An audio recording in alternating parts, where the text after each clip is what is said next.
What's up, people? It's me and Jose documenting his work under there. Man, what a day. We spent about 4 or 5 hours driving all around town trying to find a pump that we ended up not even needing. And I'll show you why in a second.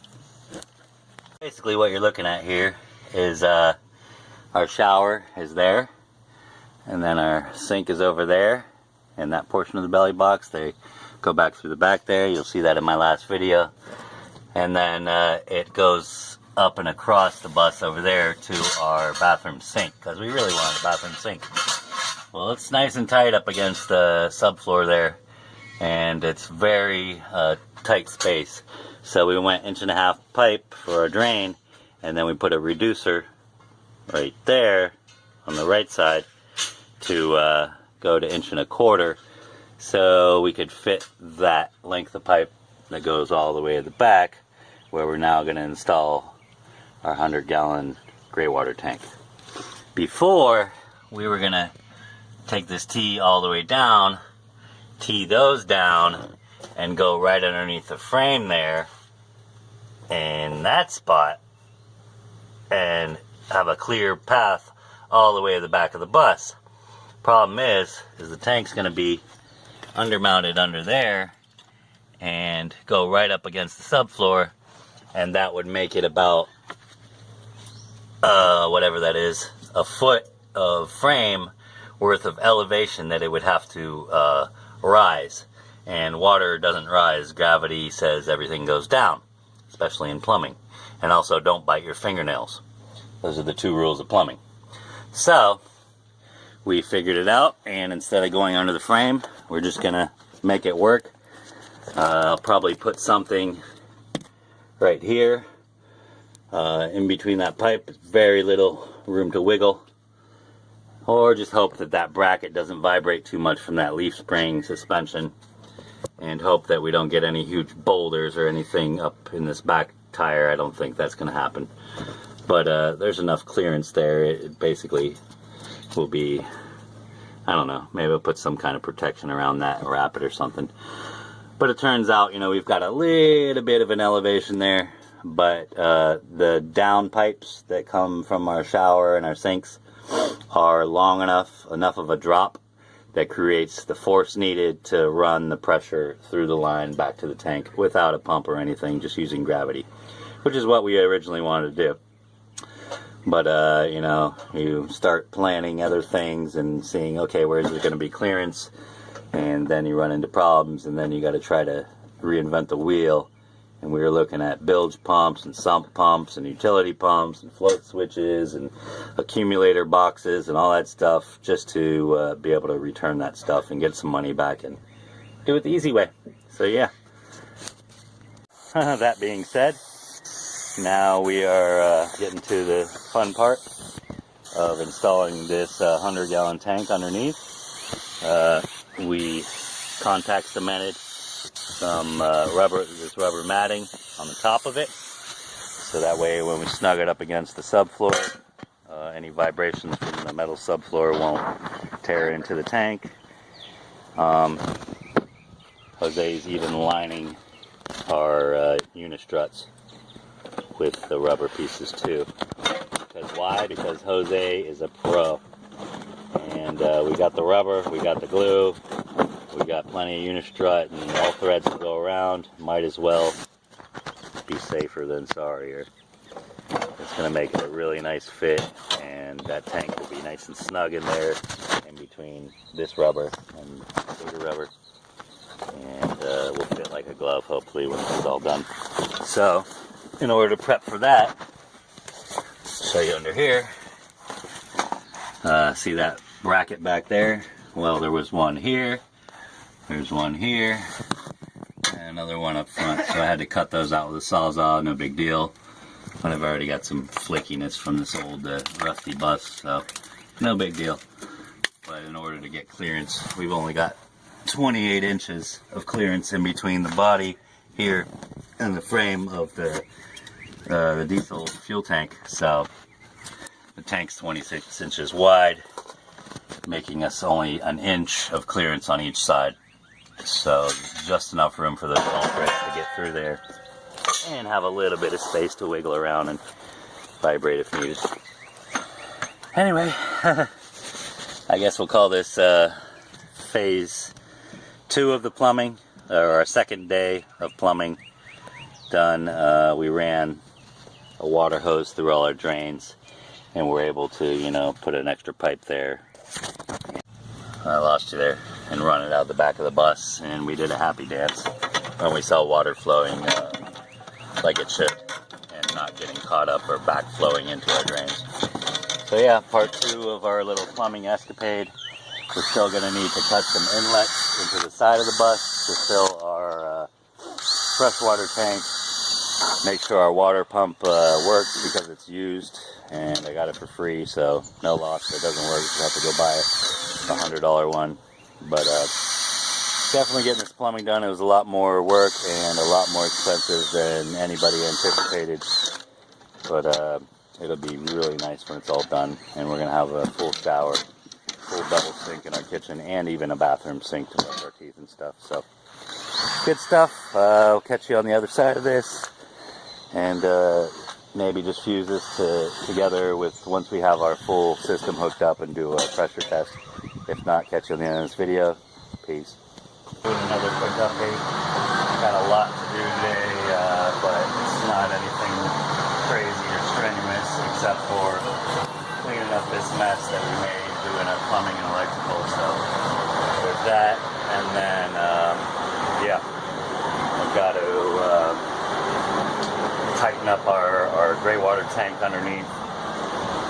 Got these nuts that I gotta fasten up under here. Let me show you what I'm talking about. Ooh.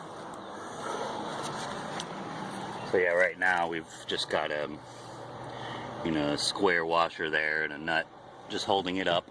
But now that it's up in place, what I'm gonna do is put another couple strips of this rubber matting here. I don't know if you can see that. Yeah, that rubber matting to get it up, nice and tight.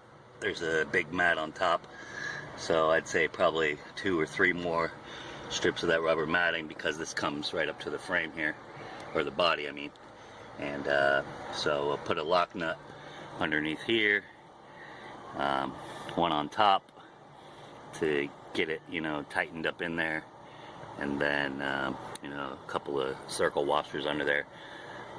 So yeah, I'm gonna clean out this mess under the bus, all this scrap wood that I've got that I'll end up hopefully eventually using, and tighten those things up, make them nice and secure, and then I can go inside the bus and clean this mess that we made and prepare for our next level of crazy.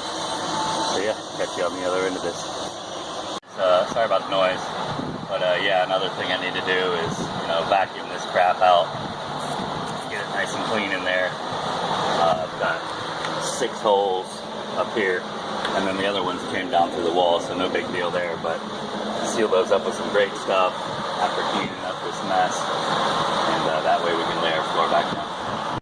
What's up everybody, it's me, Jeremy, headed over to the Utopians bus now, and gonna try to frame out the ceiling. So yeah, see you over there.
I can't do the whole ceiling today just because I'm going to need more wood.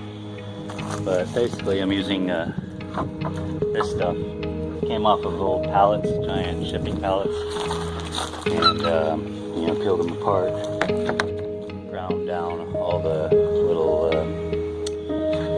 brad nails that were hanging out of it, nails like that and stuff, just so it would be usable. I only need to put like 1 or 2 screws in each of these pieces where the ribs fall, but it's going to be slow moving. Sorry about the noise, got my fan on, it's really hot today. So basically I got my lights up in the ceiling here, or the ballast to accept the lights that are plug and play. So I've got my center mark already here, and instead of going right down the center with my beams, these are going to be runners essentially to accept 1/4 inch plywood that I'm going to, you know, bend along the curve there, and that way I've got full support to put it in our tongue and groove bamboo, which are shorter pieces than normal. So basically I'm going to try to miss all these ballasts. I've got like 2 or 3 right in the center, but enough to get in the way. And then towards the edges, you know, I wanted to face them inward towards the living area for these LED lights that are on dimmers. So basically, you know, evenly spaced. I've got six of them along this edge rib here, with enough space to get up in there and service them if I need to later on. But just to try to avoid those. So basically, you know, not following direct center, but like putting one here, one in here, you know, one over here, one just outside of that ballast, and then one more towards the edge where it starts to curve. You may reuse the metal flashing that was in here, the covers that accepted all the speakers and original bus lights. You may put a few bus lights back in and wire them to the 12 volt of the bus, and that way in an emergency or while we're driving we can put on our dome lights, just a few of them, you know, in our living area at least, to have some extra light, you know, that runs off the bus batteries while we're driving. The bamboo, like I said, is shorter than your typical flooring. Instead of being, you know, 6 or 7 feet long, they're like, I think, probably 5 feet at the most. So it's going to be awkward. It's tongue and groove. It's very stiff stuff, 5/8 thickness. So it's going to be tough getting it up in the ceiling. But with enough supports going across our rib system, that's going, I guess, parallel with the length of the bus, you know, enough ribs in there, and then, you know, supports across probably every foot or so, just to give us full support for our bamboo ceiling. Anyway, I'm going to try to set a time lapse of this and hope that records fully, and put on my music here and turn up this fan, and hopefully by the end of it, well, like I said, I'm going to need more of these 1x4s, so I'll use what I have here and then have to go pick up more to finish this part of it off. But now that our plumbing is essentially almost done and the electrical is almost all the way run, besides the stuff that needs to go on the outside and to hook up our drain and everything, I figured I might as well get started on the ceiling, because as soon as Jose comes back to help me, probably this weekend, to do the shore power, mount a generator on the other side, hopefully we'll have time enough to do that, and do our plumbing inlets and get our pump going and pressurized and everything, pressurize all these lines. Then I can call the spray foam company and have them come out and spray in all the voids that, you know, all the way up to the framing that I put up in here. So they give us a good, you know, 2 to 3 inches of our value in the ceiling, and then, you know, the same over here in the walls. We'll have them spray foam it all the way out to the edge. So we've got, you know, maximum insulation in the walls and ceilings. Then I can tint the windows and move along with the next parts of building this thing.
anything on the ceilings is always a real pain in the ass, if you ask me. It was the one thing when I did construction work with my father.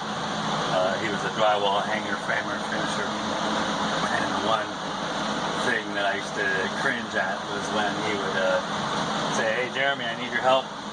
And I'd be like, "Yeah, doing what?" He'd be like, "I need you to sand ceilings." And I'd be like, "Oh."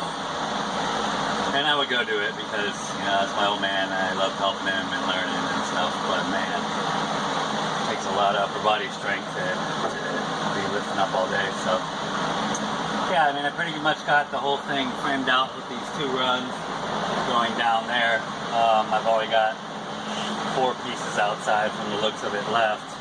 So I think I'm going to stop there, and because I don't want to, you know, the consistency of this may be a little bit different from the 1x4 that you find at like Home Depot or Lowe's.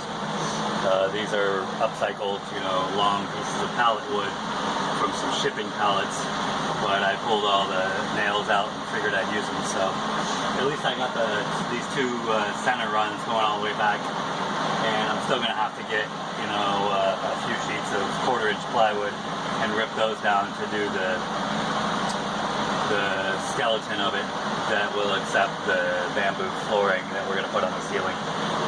So yeah, I think I did pretty good here. The next ones will be along here on the inside of that, and then we'll skip out another, I don't know, however much that is, 6 to 8 inches out there, and then 1 more here. Still not sure if I'm going to put the ceiling all the way down to here, but that'll come later once we get this thing spray foamed and I put up my second little thin layer of skeleton to accept that ceiling. But yeah, everything looks good. Let me just show you real quick. And they run all the way back. Decent straight lines, avoiding our center lighting. All the way back to the back.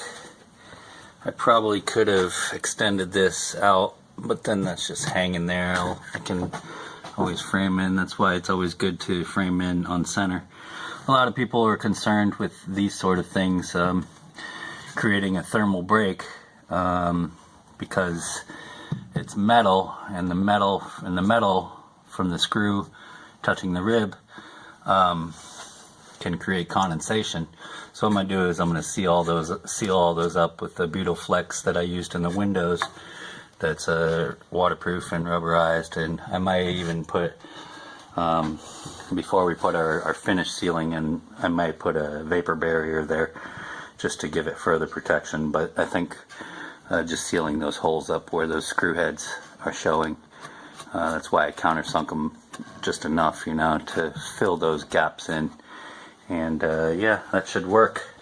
So yeah, I'm gonna have to go get more wood, but I'm more excited to get our plumbing and everything run. I'll take you outside real quick and show you our gray water tank that we got installed. I hooked up a water hose to it yesterday and filled it up about a 1/4 of the way. There was no real leaks or anything. I ended up tightening up and putting, you know, locking nuts in here, and we'll put some thread sealant on there as soon as we know for sure that it's good. But, oh, excuse me, if you look under here, the only concern I have, it'll swell once we put weight, but if you see that gap up there, it's because it's probably scrunched down a little too much, so I left enough thread there maybe. I'm hoping that we don't have to run new all threads, but that should swell back up and take its original form. I may have put too many of these rubber bushings in there, but that thing's not going anywhere, and it doesn't leak, so that's good. And of course, you know, right now as it stands, this is how I filled it yesterday through that one, and I put, you know, a vent up top over there and another vent over there, but I was able to put the water hose to that and fill it somewhat, you know, to make sure that it's not leaking from the bottom anywhere.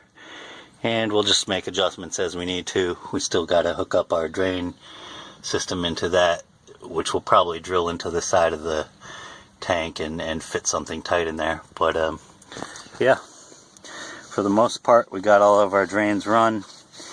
A little bit of concern with how close this pipe is to that wheel. There's a little bit of flex on it still, so what I might do is drill into this subframe of the replaced floor that we did and we had welded in, and drill into the bottom of that and put some little U-bolts or some way to strap that up. And my only other concern is where this pipe touches right there. There's not a whole lot of wiggle room. I may have to wedge something in there, rubber or some wood or something, just to keep it from vibrating and maybe eventually messing up the tank. It looks like I've got about a 16th inch clearance there for now though, so as long as this big old bracket doesn't vibrate from those leaf springs and suspension, which I don't think it will that much, of course it is solid to the frame, we shouldn't have a problem with that.